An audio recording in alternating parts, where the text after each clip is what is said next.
नमस्कार, मैं हूं रजत अवस्थी। आप देख रहे हैं इम्पैक्ट भारत टीवी। आज का एक रेड अलर्ट मैं आपको लेकर के आया हूं। पश्चिम बंगाल जो हमारे देश का एक राज्य है, वहां पर एक महिला मुख्यमंत्री है ममता बनर्जी। उन्हीं के राज्य में एक दिल दहला देने वाला क्राइम होता है। एक महिला डॉक्टर की रेप के बाद हत्या कर दी जाती है, जो नाइट ड्यूटी पर थी। डॉक्टर को हमारे देश में भगवान माना जाता है। महिलाओं को पूजने की बात हमारे देश में हमेशा होती रही है। हमारे यहाँ ही तो लक्ष्मीबाई ने जन्म लिया था, कितना संघर्ष किया था उन्होंने। महिलाओं के साथ हो रहा अत्याचार क्यों बढ़ रहा है, अब आपको पूरी कहानी में बताता हूँ। वैसे तो मैंने पूरा विश्लेषण अपने शो में कई बार किया है और अभी भी आपको जानकारी में दे रहा हूँ, लेकिन मुझे लगा उस शो से हटके थोड़ा सा आपसे मैं व्यक्तिगत बात करूँ। तो आप लोग बाद में जज करिएगा इस चीज को कि ये सब चीजें क्या घटना किस ओर इशारा करती हैं। अब आप देखिए, एक महिला डॉक्टर तैनात है अपनी ड्यूटी पर। रात में उसकी बॉडी मिलती है। सुबह पता चलता है कि पुलिस का ही एक वॉलंटियर, पश्चिम बंगाल पुलिस का ही एक वॉलंटियर है जो पकड़ा गया इस आरोप में, रेप और हत्या। और वारदात कैसी, ऐसी वारदात की रूह कपा दे आपकी। पहले तो बताया गया घर वालों को कि आपकी बेटी ने सुसाइड कर लिया है।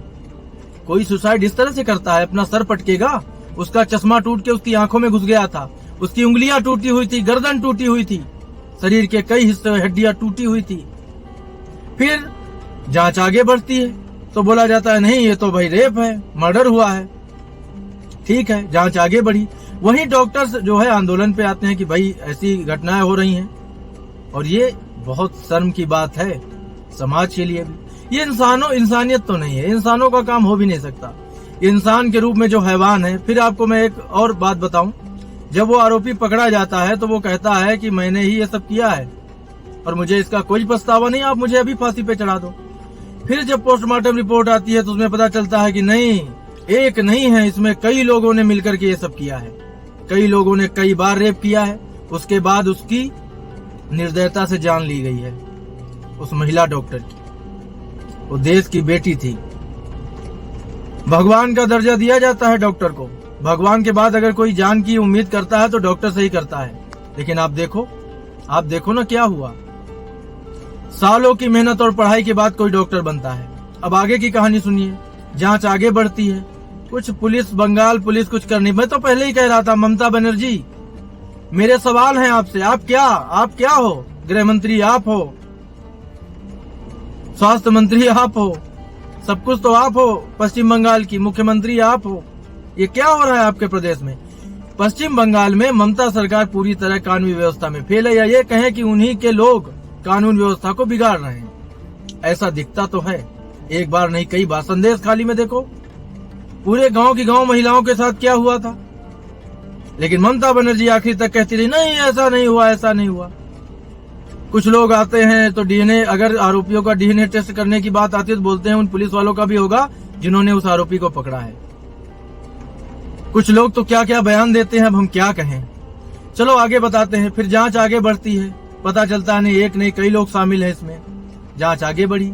जब पुलिस कुछ नहीं कर पाई तो कोर्ट ने संज्ञान लेकर के इस पूरे मामले को सीबीआई को सौंप दिया।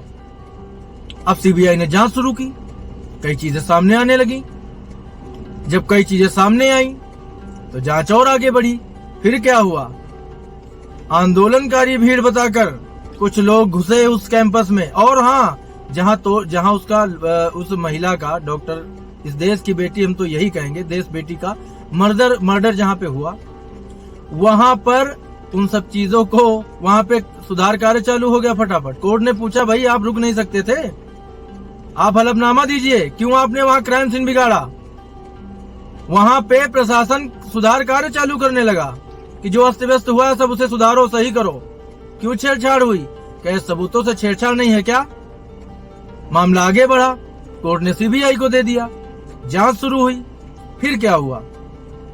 फिर यह हुआ कि जिस प्रदेश की मुख्यमंत्री ममता बनर्जी हैं, गृह मंत्री ममता बनर्जी हैं, या ये कहें पूरा सिस्टम ही ममता बनर्जी है, ममता बनर्जी स्वयं सड़क पर आकर के मार्च निकाल रही हैं। किसके खिलाफ?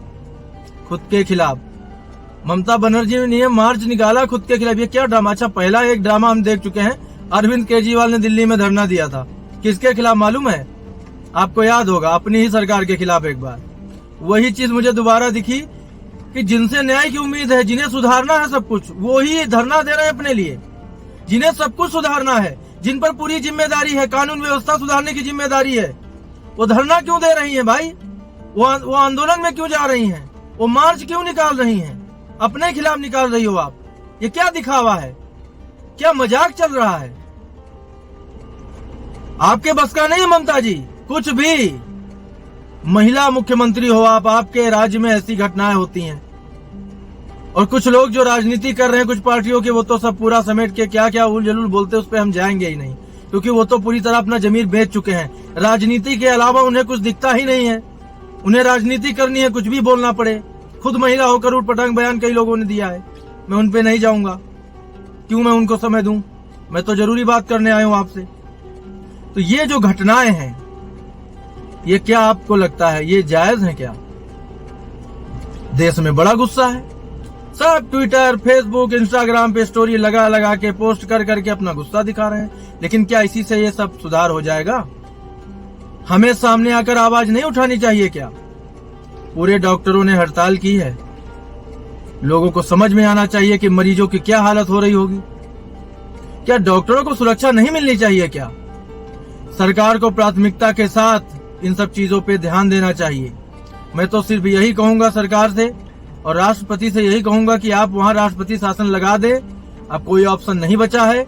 ममता बनर्जी ड्रामेबाज हैं। उन्होंने ये जो ड्रामा करती हैं हमेशा, वो सबको दिखता है। मैं खुलेआम कह रहा हूँ, मैं खुलेआम बोल रहा हूँ मेरे चैनल से, इम्पैक्ट भारत टीवी से। मैं रजत अवस्थी, मैं एमडी इम्पैक्ट भारत टीवी का। मैं बोल रहा हूँ, खुलेआम बोल रहा हूँ कि ममता सरकार पूरी तरह से फेल हो चुकी है। ममता सरकार में जरा सी भी संवेदना नहीं है। ममता बनर्जी के अंदर महिलाओं के प्रति जरा सा भी सम्मान नहीं है। ममता बनर्जी के अंदर इस देश के लिए सम्मान नहीं है। वहां चुनाव होते हैं तो आप हालात देखिए, उनकी पार्टी के विरोध में जो लोग खड़े होते हैं उन पर हमला होता है। तुष्टीकरण की राजनीति करती है ममता बनर्जी। बहुत गुस्सा है मेरे अंदर इस बात को लेकर के, इसीलिए मैंने शो में नहीं अलग से हटके आप लोगों से बात करने के लिए ये एक माध्यम बनाया है। क्योंकि मेरा ये शो जो अलग से चलता है, रेड अलर्ट, मैं इस तरह के मुद्दे लाता हूं अलग से। और मुझे दुख है कि बहुत सारे चैनल हैं जो थोड़ा सा चीजों को दिखाने में कसर कर जाते हैं। आपके यहाँ भी बहन बेटियां हैं, आप भी परिवारदार हो। अगर समाज को लेकर के आप जिम्मेदार नहीं हो तो आपका न्यूज चैनल दो कौड़ी का है मेरी तरफ से। किसी मतलब का नहीं है आपका न्यूज चैनल। और आपकी ये जो पत्रकारिता है ये बिकी हुई लगती है मुझे। उस समय जब आवाज उठानी चाहिए, केवल चुनाव और इलेक्शन, वोटिंग, रिजल्ट, यही दिखाना न्यूज चैनल का काम नहीं है। आम लोगों के बीच जाकर के उनकी समस्याओं को दिखाना न्यूज चैनल की जिम्मेदारी है। जब ऐसा कोई वारदात होती है तो दृढ़ता के साथ सच्चाई दिखाना न्यूज चैनल की जिम्मेदारी है, बिना किसी को देखे हुए। क्योंकि एक पत्रकारिता और एक पत्रकार का जीवन, पहली चीज, एक प्रोफेशन से ज्यादा एक जिम्मेदारी है समाज के लिए। जहां पक्षपात होता है, मैं बोलता हूं, किसी को बुरा लगता होगा तो लगे। हमारे चैनल में कभी ऐसा न हुआ है, न मैं होने दूंगा। क्योंकि ना ही मुझे किसी सरकारी विज्ञापन से मतलब है और ना ही हमें किसी का विज्ञापन लेकर बिकना है मेरे चैनल को। हम केवल जनता की बात दिखाने के लिए चैनल लेकर के आए हैं। और बहुत जल्द हर भाषा में, लगभग 8 भाषाओं में मेरा ये चैनल शुरू होने जा रहा है टीवी पर। लगभग 8 भाषाओं में, हर प्रदेश की जो क्षेत्रीय भाषा है उनमें भी। और हम हमेशा यही सच दिखाते रहेंगे। तो उस बेटी के इंसाफ के लिए देखो, हम तो आवाज उठाते रहेंगे, लेकिन जो हमारे दर्शक मेरे साथ इस समय जुड़े हैं, देख रहे हैं मुझे सुन रहे हैं, वो भी थोड़ा सा जिम्मेदारी अपनी निभाएं। क्योंकि केवल पोस्ट करने से कुछ नहीं होगा। अपनी जिम्मेदारी समझिए।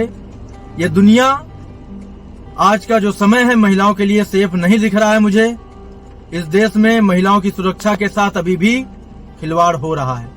इसकी चिंता प्रधानमंत्री नरेंद्र मोदी ने भी लाल किले से जताई है। कुछ को बुरा लगेगा, अरे प्रधानमंत्री लाल किले से ये सब बोलते हैं, क्यों ना बोले? क्या एक प्रधानमंत्री की ही जिम्मेदारी है सब सुधारने की? आपके अंदर हैवान बैठा है तो उसको क्या प्रधानमंत्री निकालेंगे? या अगर हमारे यहाँ न्यायपालिका है तो वो न्यायपालिका पहले से थोड़ी जानती है कि आपके मन में क्या है, आपको अरेस्ट करवा ले। अगर आप विकृत मानसिकता नहीं बदलेंगे तो समाज का सुधार नहीं होना है। और ऐसे लोग बहुत बड़ा खतरा है इस एक हंसते खेलते समाज के लिए। उस बाप का तो दर्द हमने देखा, उसने बोला कि भाई हमारा तो सब कुछ चला गया। कई बाप ऐसा ही बोल चुके हैं। इसके पहले भी बहुत ऐसे केस आए हैं और अभी भी आ रहे हैं। उसके बाद का मैं अगर डाटा दे दूं ना, ये जो पश्चिम बंगाल की घटना है कोलकाता की, उसके बाद का मैं अगर आपको डाटा दिखा दूं ना, आपके रोंगटे खड़े हो जाएंगे। ऐसा नहीं कि उसके बाद ये पोस्ट पढ़ने लगे तो ये रेप और मर्डर रुक गए हैं, लगातार वैसे ही हो रहे हैं। आप सब अपनी जिम्मेदारी थोड़ा सा निभाएं, इस विषय में आवाज उठाएं। और पहली चीज देखो, अपने भारत की जो संस्कृति है ना, वो इसीलिए खूबसूरत है क्योंकि उसमें आप सोचो ना, नदी को हम माता मानते हैं, सूरज और चंद्रमा को हम देवता मानते हैं, पेड़ों की पूजा होती है, जानवरों की पूजा होती है, गाय को माता मानते हैं। तो जो माता है जिससे जन्म ले रहे हैं, क्या उनका सम्मान इस देश में नहीं होना चाहिए?